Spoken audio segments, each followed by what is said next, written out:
All right, it is 9:10, and it is my distinct pleasure to start the second day of the second annual Osmocosm conference at MIT. And I am indebted to our sponsors and our keynote speakers and our other speakers and our conference organizing team. I very much like to extend my thanks to Aromex, the company that was the first one to take a bet on our conference and sponsor us. And they're doing fantastic work with expression of olfactory receptors on cells, replacing human and other palates, tongues, and flavor assessing technologies. We also are very happy to have received the sponsorship from Tunable, who have created a olfactory device. They call themselves Olfaction Perfected. And they have a wide range from 2 micron to about 10 or more microns infrared spectroscope that can be portable and trained. A very interesting technology. Their leaflets are outside. We also are sponsored by Bowmans, who are a law firm from South Africa, sponsoring students to come here for the moot court competitions because of the Dimitris' initiative. Also Togas, who is sponsoring students. This is a person and a business from Europe, and the University of Pretoria. I would like to, first of all, thank again the organizing team. Without these people, nothing would happen here. This is a labor of love. Everybody is a volunteer, and I'd like to read their names. It's Nick Hilal, who's right here at the Media Lab, Carolina Sulic, Professor Chris Rose from RISD, Litoya Nakopoulou, Michael Benson, Dimitris Ioannidis, who's also right here, Lyndon Gladhill, who was the vice president of GSK before he retired, A.L. Perry, Taras Cutter, and M. Doherty. This is the team that made this happen. Thank you so very much. And today's schedule, we are very, very pleased to have a fantastic keynote speaker, Professor Patty Mays. After her keynote, we will have Professor Cecilia Rock also talk. And then we have the moot court competition, which is a riveting 2-hour session where it will be like you're watching Shark Tank, only with law about olfaction. After that, we will have the lunch break. There will be a keynote speech again for the second part of the day, and by Professor Bob Langer. And in session 3, we have Tunable and many other people speaking. We will be at the end of the day, we have 2 fantastic speakers, Professor Manolis Kellis and Dr. Shuguang Zhang. Manolis Kellis is, of course, from the CSAIL, and Dr. Zhang is from the Media Lab. So with that, let me introduce our speaker. Professor Patty Mays is almost a legend, if not a legend, in this building. She has, my personal view of her work is that it's fantastically humane. As we go into this, down this rabbit hole of AI and technologies, there's a lot of efforts out there that are basically assuming that the human is the wrong shape or the wrong something, and they want to drill holes in your head and do other things. Well, Patty's work is about the interface being much more fluid, much more humane. None of those drilling holes in your skull things, okay? I think she will agree with me that if I summarize your approach in saying that she's sort of the opposite of Elon Musk. She says, make the computers adapt to humans, not the other way around, okay? It's wrong to go the other way around. Don't make humans adapt to computers. Make computers adapt to humans. They're ours after all. So she will talk about well-being and olfaction, and her group is the only other group that I know of that has serious program in olfaction at the Media Lab, and we'd like to expand on that. I think the olfaction is the next frontier. It's the last sense, and the world of molecules around us is so vast, and the information contained in our body odor, for instance, is so rich. To the right noses, with the right technologies, we are on the precipice of a future where we can sniff our environments and each other and ourselves and detect disease, detect mood, detect threats. At the same time, this provides us with a challenge of how to handle this technology, how to make sure that, for instance, since we will be very soon able to just point a phone at someone and know if they're pregnant, let's say, which has now become almost a criminal act in this country, and to know even what sex they're carrying or who the father is. Those things are possible and they're within reach, but the question becomes who's going to own these data, who's going to annotate these data, who's going to rent, sell, and do things with these things. As we have the science forward, propagated by people such as Professor Mays, we also have lawyers and law students here, and this is one of the few times we invited lawyers to see what this technology is going to what challenges it's going to present for us, and how can we make sure that the laws are ahead of the game. So with this, I bring you Professor Patty Mays. Thank you so very much. Let me connect you, and you're good to go.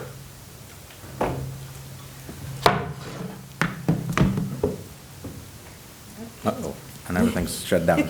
Nope, there you go. Oh, good job. Awesome. Okay. Oops. Hello, everyone. So I'm very happy to be here. A very exciting conference. I'll be talking about olfactory user interfaces for health and well-being. And unlike some of Andreas's own work, my work is actually more about olfactory displays rather than systems that can, digital systems that can sense and smell, basically. But I hope to show you that there's sort of a lot of applications for these olfactory displays as well. First, a little bit about where I come from. So I run a research lab here at the Media Laboratory upstairs. And what I'm especially interested in is how digital devices can help us thrive. Today's devices, of course, put the world's information at our fingertips, but could they do more than that? There are many sometimes they're called soft skills or cognitive functions that are really important for people to thrive and to be able to accomplish their dreams and so on and have a happy, successful life. It's things like being able to be attentive or having a good memory or being an effective learner, being able to be creative when needed, being able to sleep or having healthy sleep habits, regulate your emotions so that anxiety, depression, etc. don't prevent you from reaching your goals. So we're very interested in whether personal devices could actually help with these types of functions in addition to giving us information. So in our lab, we typically build these closed-loop wearable systems, on-body systems that on the one hand sense a lot of the information about a person, maybe physiological information, maybe sensing brain activity, maybe one day sensing their smells or scents. That typically gets analyzed, and then we actuate or stimulate, provide stimuli to the person that can help them with a particular function they're trying to really get better at: attention, memory, sleep, whatever. The actuation or the stimuli typically are things like sound or haptics or also electrical stimulation and more. We've even done crazy things like looking at temperature stimulation. It turns out, for example, that all of us experience at times this sensation of aesthetic chills, sort of feeling like there's some cold running down your spine, basically, when you see something beautiful or you see something touching, or and it turns out that that is sort of a phenomenon that drives cognition. So people end up being more attentive. They end up remembering more right after or from that moment. They are more open, more empathetic when that happens to them. And so we've been working on basically giving people artificial sensations of chills, because those can then again result in the same cognitive effects that the person remembers more of the moment, has a heightened experience of the moment and more. Another somewhat crazy sense that or modality that we've been working with is proprioception. We've been doing electrical stimulation of the mastoid area behind the ears, which is your balance system. And we can actually give people artificial sensations of being moved to the right or moved to the left and so on. And we use that in a variety of applications. For example, to give people the sensation that they are being rocked to help them fall asleep, or to prevent car sickness when you're reading in a car, or motion sickness in virtual reality, etc. So we like to really push the boundaries of what kind of modalities are used to basically interface with the human body and mind. But until recently, in our whole field of human-computer interaction, people have really not done all that much with scent. And even though, of course, as you're hearing at this conference, scent is incredibly important. It may alert us to danger, for example, in the case of fire, or it is a major aspect of our perception of taste also. It helps us with remembering because the olfactory bulb actually is very close to the hippocampus, and that is most likely why sort of scents often bring back memories for people. So it's a very powerful modality that is underexplored. There are lots of interesting research papers that tell us what some of the potential could be of basically systems that can produce scent for people also. For example, people can smell happiness. They can smell fear from other people. Scent or being exposed to certain scents reduces pain or increases pain tolerance, can help with memory, with being alert and attentive, like peppermint, for example, or rather helping you fall asleep with things like lavender. It can improve mood, change the content of dreams, and more. So scent is an incredibly powerful modality that is underexplored in human-computer interaction. Another example of great work by Anat Arzi, she showed that you can actually expose people to or pair the scent of cigarettes for a smoker with a scent that is very unpleasant in slow wave sleep or deep sleep, and that results in the person smoking less the next day without them being aware whatsoever that anything happened to them at night. So purely using scent as an interface to change behavior.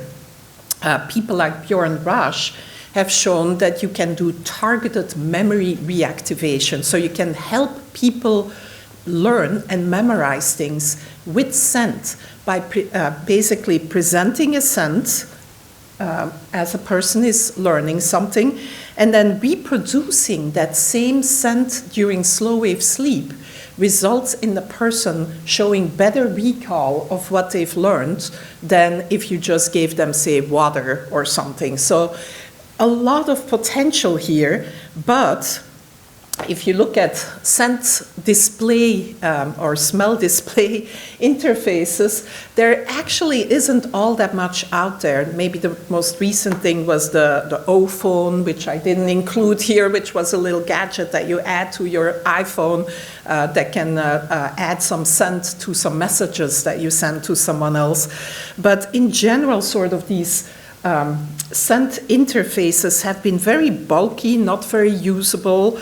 Of course, in psychology, especially in sleep studies, people make use of scent interfaces, but they typically look like that picture in the middle bottom there.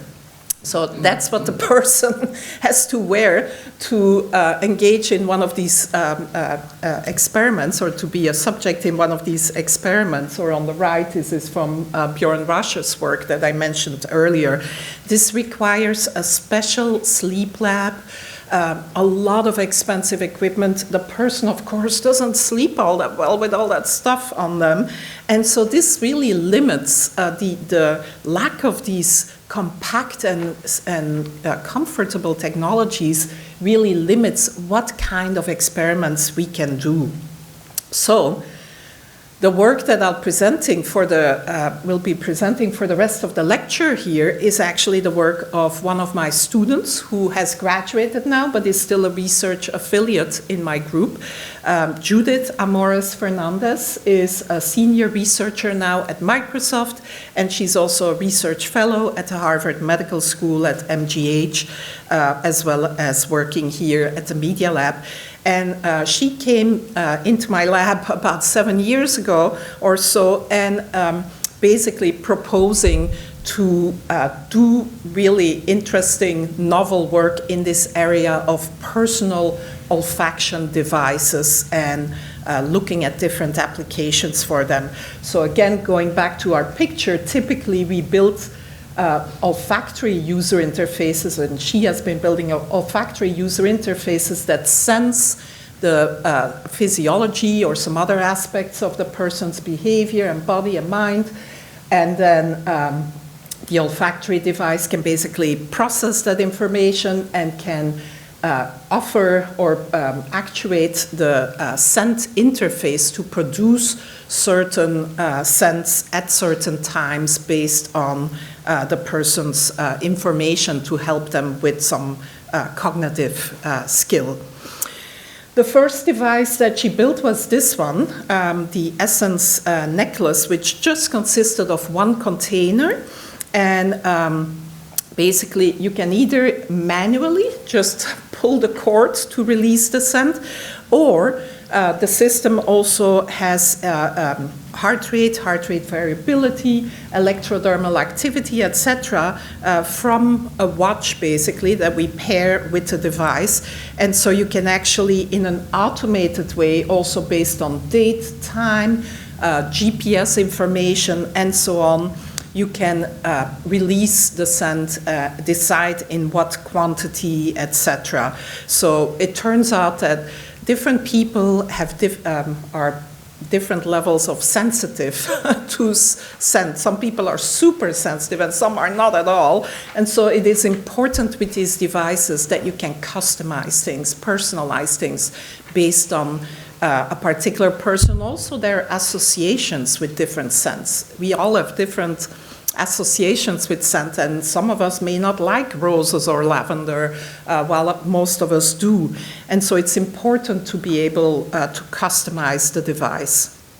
Using this device, Judith, and you can see it here in action, so on the back it has the processor, Bluetooth, battery, and so on, so you can just wear it.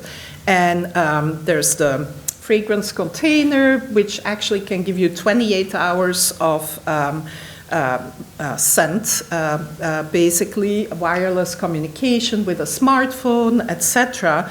And Judith actually won an award for this, as well as several Best Paper awards. And you can use this device for a variety of applications, which I think we'll see here.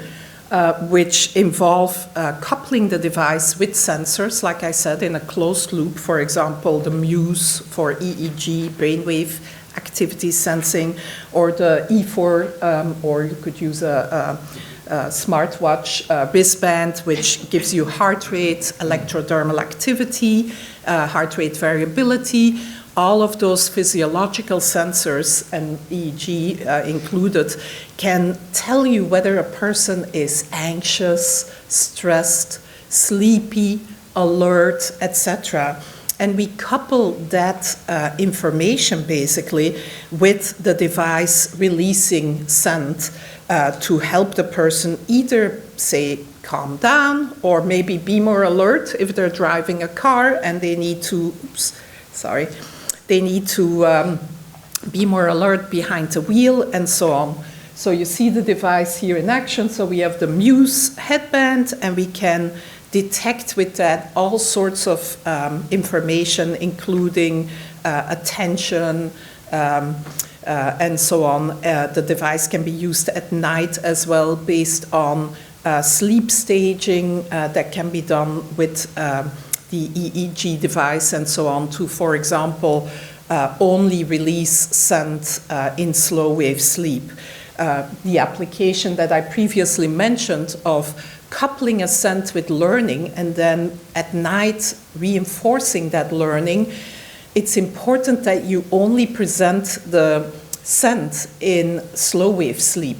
Otherwise, the person may habituate to the scent. If you're just all night long presenting that scent, it isn't necessarily going to work. So we actually produce that scent when the EEG system, together with the heart rate, etc., tells us that the person is in the slow wave sleep cycle of sleep, and to help the person with learning and memory issues. It can be used in virtual reality. In fact, Judith won a best paper showing that basically using scent for relaxation improves the relaxation score of a person who's using sort of a VR experience to help them relax. Next, Judith actually realized that you really need more than one scent container, and so she created a system that has 3 containers, and that also, as part of it, can measure heart rate and respiration. So you can just clip it over here or wear it again on a necklace, and it can detect heart rate and breathing rate just from your movements, basically, so that you no longer need to couple it with a special smartwatch. And we have 3 different containers so that you can have multiple basically scents that you can use for multiple purposes. For example, one scent for pairing with learning, one scent for improving quality of sleep, one scent for alertness, like peppermint, to make a person more alert, and so on. The device can be used in many different ways. You can also clip it to a little stand like this thingy that releases the scent at night. And if you still remember the picture that I showed you earlier, that is a much more comfortable situation to be in than having that whole device sort of attached to your head.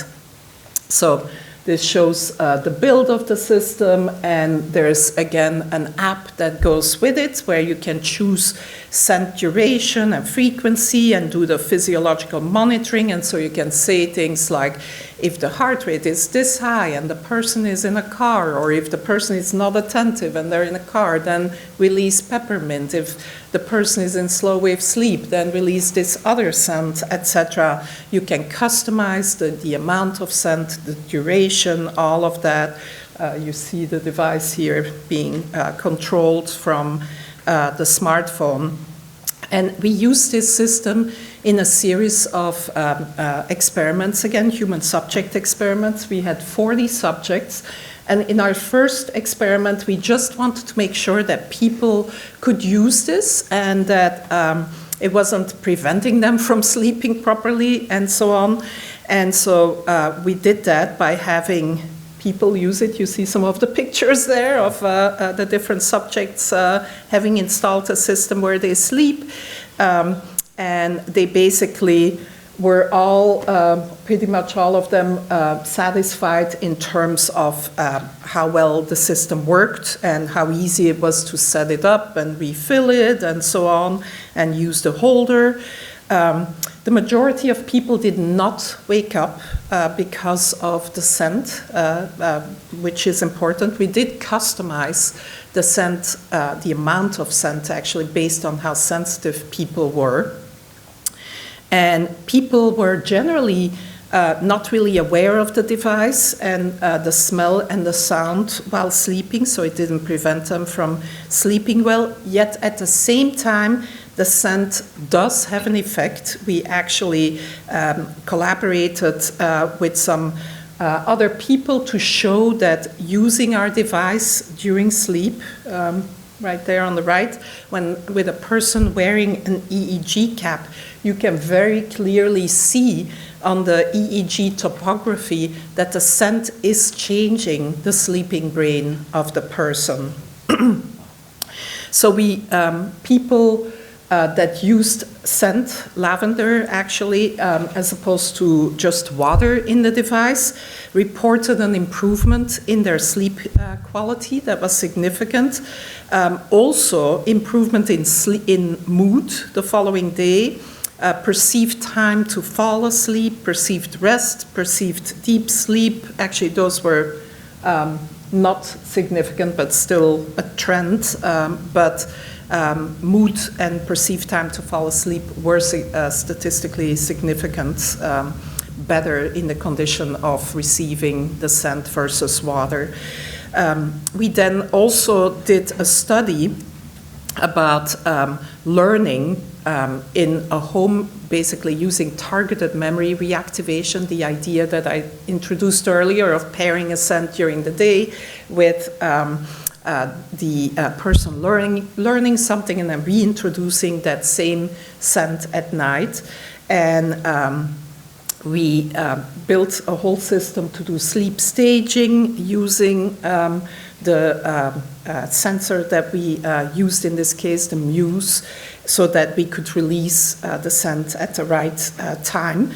And did a study with 32 subjects where they had to learn words in another language and locations of those objects in a space as well. And they were, it was a within subjects experiment, so that the same people would learn, I believe it was 20 words first with scent condition, and then 20 words that were equally hard to learn also in that second language the person didn't know without scent. The whole protocol actually was very elaborate because people had to come in one day, learn all these objects and their locations, and then they got tested the following day on which ones they remembered, like where were the objects, what were the names in this other language that they didn't know. Then a week later, they came in again, and they would get the condition without scent, or we actually randomized the order, so some would get water first and then scent a week later, others would get scent first and then water a week later. And so we again had them learn all of the locations, and we tested them the next day, and then again actually, so for in one condition, the person gets the scent at night as well, while in the other condition, they just have the water at night. And we tested them again 2 to 3 weeks after they learned the words to see which of the words they still remembered and the locations of the words as well. So it was both a 3D learning task, a spatial task, as well as sort of a task of remembering the names of things in this other language. And we also, and so you see some of the objects here, like window, ventana, comb, pen, and so on. The test looked like this. You had to remember where an object was, and then also write down the English word and the Spanish word for that object. We also tested a 2D task, actually, just so we had people do both the 3D and the 2D task. If ultimately, we saw basically in the object memorization tests, pre-sleep and post-sleep, we saw a significant difference for the people that got the scent condition. So the scent condition, people who received scent during sleep the following day, they remembered statistically significant higher number of the locations as well as the names of things than the same people just getting water. We also looked at translation, and again, not just location, but the translation of the words. They did significantly better than the water condition. For the 2D task, we did not get the same result. It was inconclusive, basically. The 2D task was really hard. You just had these words. You had to remember where the word was in the grid, and then also the translation of the word into the other language. So again, for 1 to 3 weeks later, the people that received the scent in the night after they learned the words did significantly better in terms of memorizing those objects. For translation, it was the trend was there. We didn't have enough data probably to show the statistical significance. And for memory, the 2D memory task, it was about the same, and people did pretty poorly overall, basically. We also looked at how much time people spent into different sleep stages, and noticed that there was a statistically significant difference for deep sleep. And you have to know that deep sleep or slow wave sleep is actually the most important part of sleep, because that's where it's correlated basically with cognition or cognitive performance, with learning and so on. So that is the sleep that you want to improve, or the part of sleep that you want to lengthen, especially also for older people. The older you get, the less deep sleep, and of course, the older you get also, the less good your memory is, and so on. So there's lots of opportunities for just even increasing time spent in slow wave sleep and helping people with memory and performance. Sleep quality was also significantly better for in the scent versus the water condition. In summary, I want to say that scent or smell as an output based on physiological signals is an incredibly interesting area with lots of potential applications that can really improve people's lives. We fabricated and designed some of the first wearables that make it easy to do this at home. And we are the first to really do these studies in the wild at home. Until now, these studies with scent and sleep, for example, were just all done in a lab setting, never at home. Our devices proved to be usable and robust and had significant effects on relaxation, better sleep, and memory. Possible other applications that we could look at with these, and I'm sure you guys will have many more. Real-time memory support could a scent device help people that have memory decline, maybe, with remembering things in the moment. Behavior change applications. I talked earlier about a study done in a lab setting, again, with smoking and reducing smoking for people that are addicted.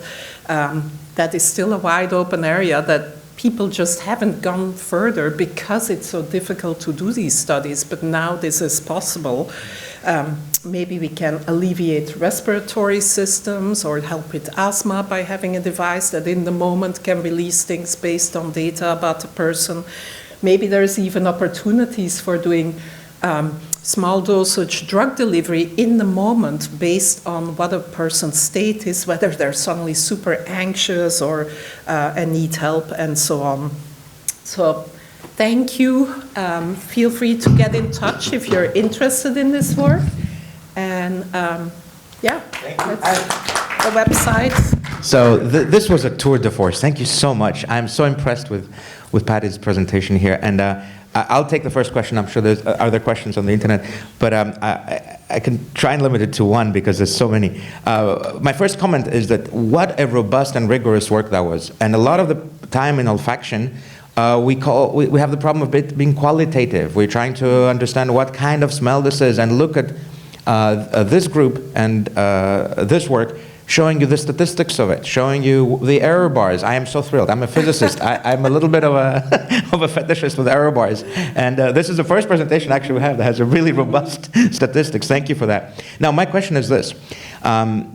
We have an anosmic in our group, Tara Scudder. She has never, ever smelled anything. And I wonder, if you used her for your studies, would her EEG actually light up? Because we don't know why she's anosmic, but she might still, if she experiences the same benefits without conscious perception, because your people reported to not consciously remember perceiving the scent, it would be very, very interesting to find out if she has no conscious perception and yet she has those effects. Why is that? And does her EEG change if her nose, because we know olfactory receptors are not expressed just up in the epithelium, Recently, we learned they're also expressed in the lungs and many other places. And during development, they're expressed everywhere because that's what guides the formation of the fetus. So we'll be happy to do the experiment. Yes. So Tara, if you're listening, there's another person who wants to experiment on you. My final question is, where can I get this? I want to put this in my bedroom, and I want to use not the big face mask. I want the the little thing. Yes. Yeah, good question. Judith actually went very far with basically going to Shenzhen, China to manufacture this, make molds and all of that.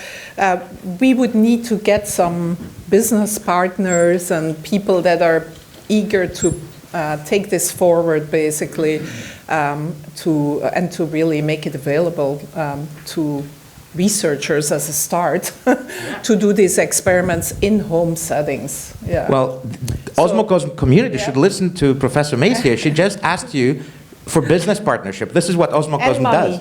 And money, that goes without saying. But funding. If somebody wants to commercialize this amazing technology, this is the place. You've heard about it. Now let's reach out to Professor Mace. And do we have anybody else who wants to? We have Vlasta has a question from the audience, and then we need to move to our next presenter. Yes, hello, thank you very much for a great presentation. I'm now working with Andreas also on some olfactory project, including biomaterials. But what I found very interesting were all the studies that you mostly done with people that were like over 25, let's say. And I was wondering, like, if you ever consider to work with kids and maybe like on the long-term basis observe if the use of scent in this various form would help them in the process of learning and maybe become more creative, like over the period of time, if you think they perceive the scents differently when they're young. We haven't really worked much with kids, one reason being that sort of different rules apply in terms of getting approvals for human subject experiments and so on. So we thought we would just first experiment or do these projects, these studies with adults. But yes, there's a lot of interesting potential applications. One that we have looked at a little bit or that we have had interest in is using scent for pain perception in kids to reduce pain, sensation of pain, and to also just calm them down, especially for kids that are undergoing difficult medical treatments and so on. So we have had partners sort of think about that whole application area. Great. I think it's very interesting also just to learn kids having exploring the sense of scents at a very early stage. So yeah, I would be wondering how these results could look like. Thank you very much. Yeah, I think we have sort of superpowers in a way that we're not aware of people. And to a large extent, a lot of our work is about helping people explore those, basically. Yeah. Yeah, good morning, Professor. Thank you. I write the mood court problems for Osmocosm, and the topics of discussion relate to mental state, intent, which obviously is relevant to cognition, alertness, and some of the stuff that you've been talking about. And then the second part is reviving the memory of a witness in court through a scent. So given what you have said here, even though I fantasized these stories, it seems that they are very, very close to being technologically, real. Yeah. So what about the mental state and the intent of parties? Yeah. What do you think about that? Can we smell it? The intent, I'm not sure about that. I mean, one difficulty is still that, like in the case of recreating a memory based on the scent that may have been there at the moment of an experience, you still have to be able to recreate that scent effectively. We have worked with IFF, for example, the International Fragrances and Flavors company, in trying to recreate like the scent of the woods and things like that to help people with calming down and relaxing and so on. So often that is still an issue that has to be dealt with as well. It's not just about the delivery mechanism, but also capturing that scent and then being able to reproduce it in a different setting. Yeah. Thank you. I have a question. Here's the mic. And then after this, will you introduce Cecilia? Will you introduce Cecilia? Yes, I have a question because you mentioned that the slow sleep cycle is the best time to release the scent. Could you a little bit elaborate on that? Why is like this the best time? Yeah. So basically, sleep researchers have for a long time known that we sort of go through these different stages while we're sleeping, and they have just previously associated slow wave sleep or deep sleep with memory consolidation, basically. So that's why, at least for that application of memory consolidation, basically that is the one that you want to target, the stage that you want to target. So you need to know, based on EEG and other data, where the person is in that sleep cycle to release the scent at the right moment. Yeah. Thank you so much. Let's thank our speaker again. Thank you. Thank you so much, Carolina. Yeah. Let's have the next speaker will be introduced by our Vice President, Karolina Sulic. It's a wonderful and beautiful. I want you to pay attention to the slides that I think will be very pretty with really beautiful crystals showing. And can we have the screen back on, please, with MIT AV? Oh, sorry.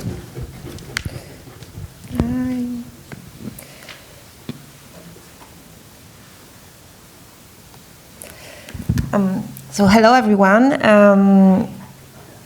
I would like to introduce Professor Cecilia Rock, who is Associate Professor and Researcher at Nova School of Science and Technology. And I see you, Professor Cecilia, on the big screen, so we can probably hear you in a second. It's wonderful to have you with us again. Please, the floor is yours. Okay, so good morning for you.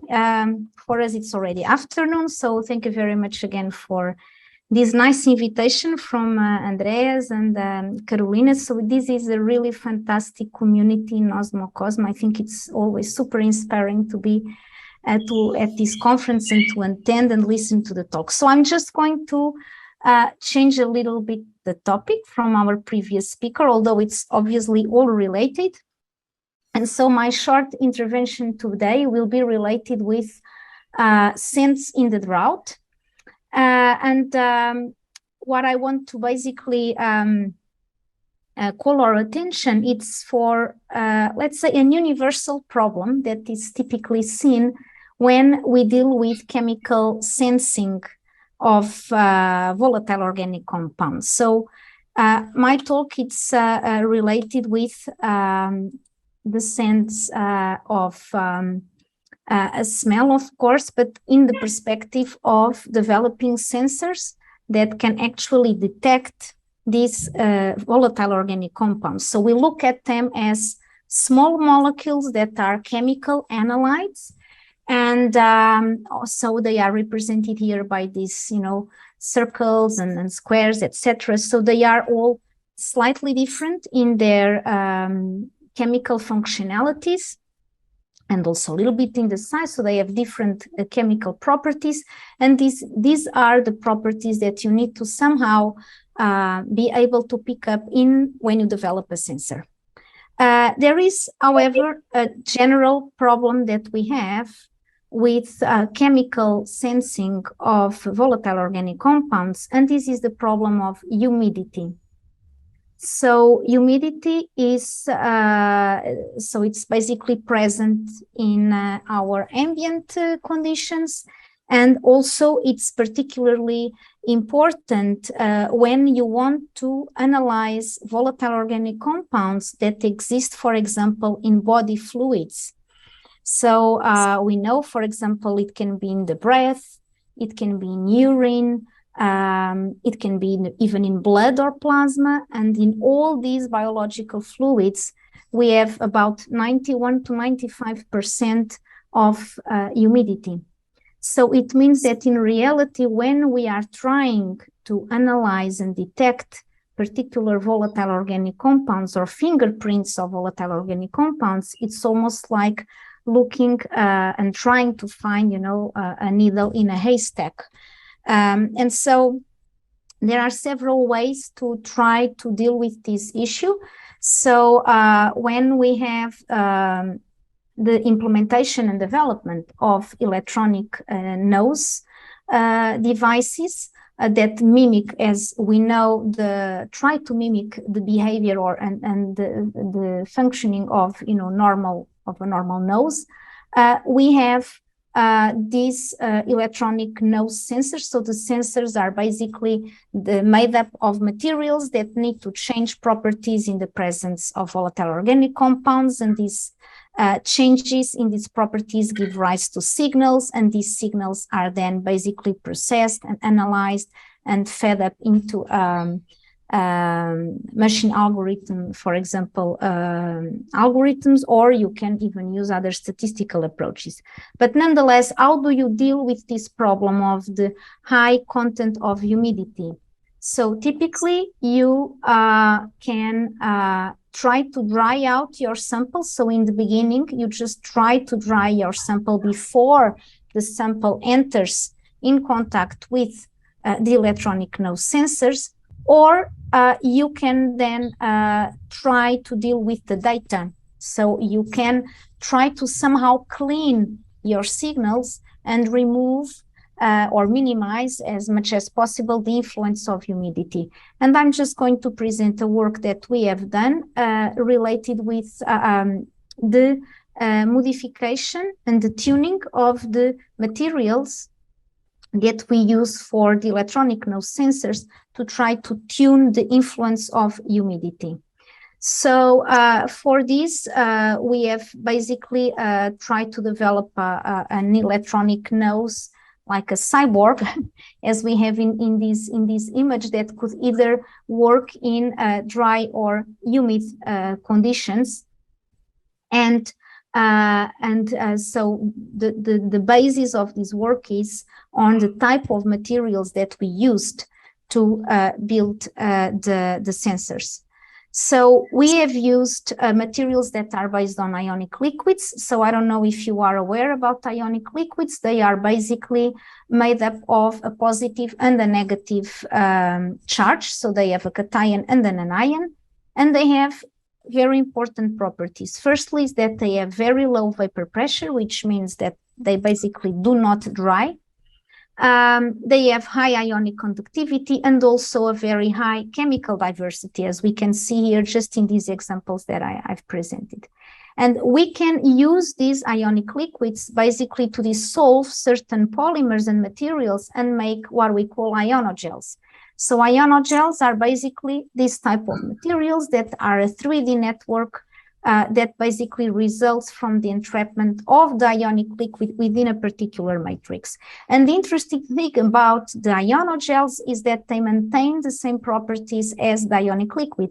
So they have low vapor pressure, so ionogels do not dry out in comparison with hydrogels. They also have a very high ionic conductivity, which can be interesting to, get an electrical signal from these materials. And this is what you get when you use them as electrical sensors.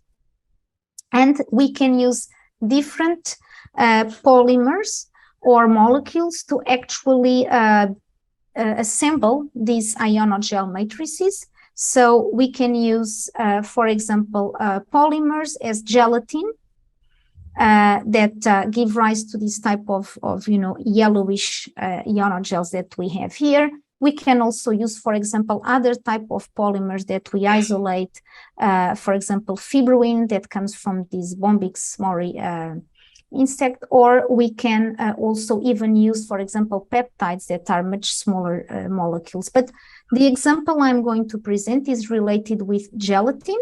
So the gelatin that we used for cooking. And in this particular case, we dissolved and gelated gelatin in the presence of two different ionic liquids. So these ionic liquids have these positive charges constant, the Mim plus, And then we use two different negative components. One is called the DCA minus, and the other one is based on chlorine.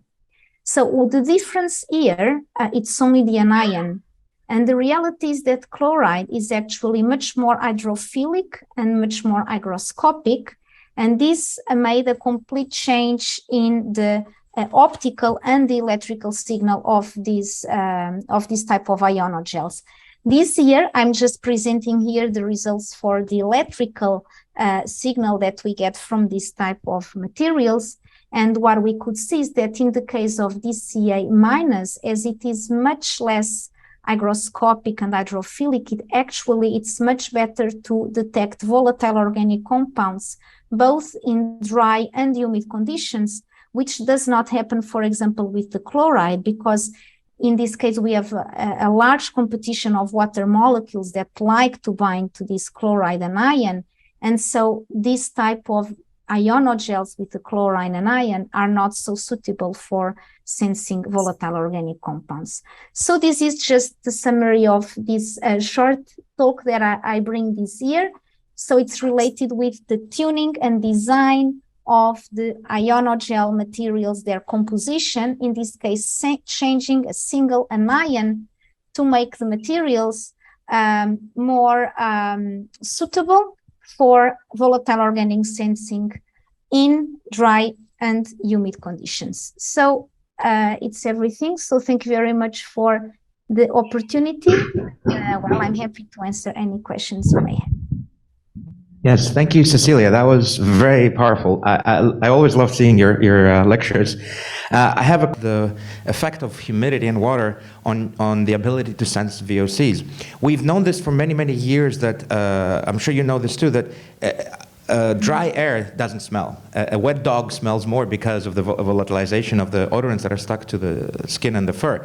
Now, is it possible to get around this problem that any electronic nose will be affected maximally by relative humidity fluctuations by actually tracking the relative humidity and deconvoluting it from the signal?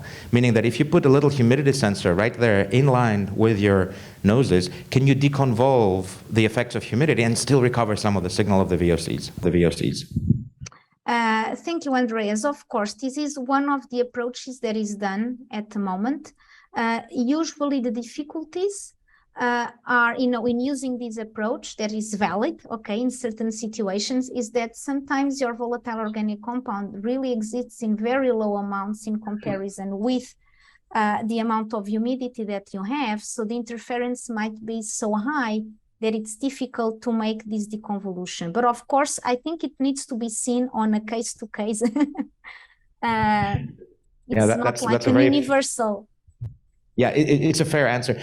From my experience, if I can share, it might be of help to you. When we do this to my nose, which is with the immobilized GPCRs, it actually works perfectly for us, but we've only taken, we actually taken it pretty low, but it's a very different technology than yours. Ours is a field effect transistor. So for us, having a humidity trace is essential. In fact, we found out that most of the noses built electronic noses were basically very expensive humidity detectors, because as a first step in a field effect transistor geometry, what happens is the odorant displaces water molecules or adds the capacity for the sensor to have water molecules adhere to it, depending on the orientation and all that. So you can see these giant fluctuations in humidity, which of course overwhelm the signal unless you take them out. Sure. Yeah. And to be honest, I mean, we agree completely with your view. We think that we should deal with the humidity that exists instead of trying to remove it. And for example, in our particular case, we also need a certain level of humidity for the sensors to work in their best way. I mean, although we don't use biological components as you do, but I think we better try to tune our materials and our sensors to deal with the humidity. Yes, thank you for that. Unless you have questions from the audience or from online. Oh yes, there's one question from the audience. Here, let me give you the microphone. Go ahead. Welcome.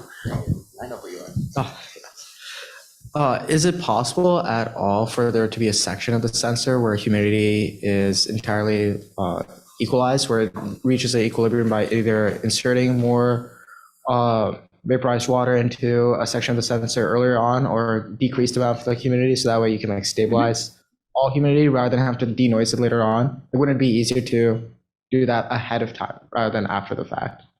Exactly. I mean, thank you for your question.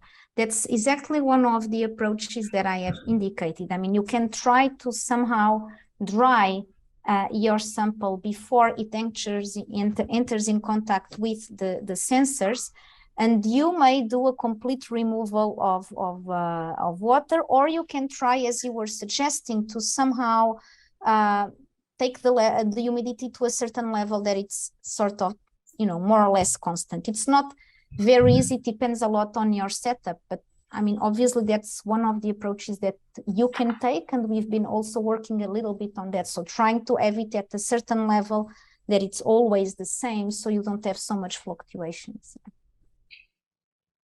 Got it. Thank you. All right, let's thank our speaker one more time. And we'll pass it on to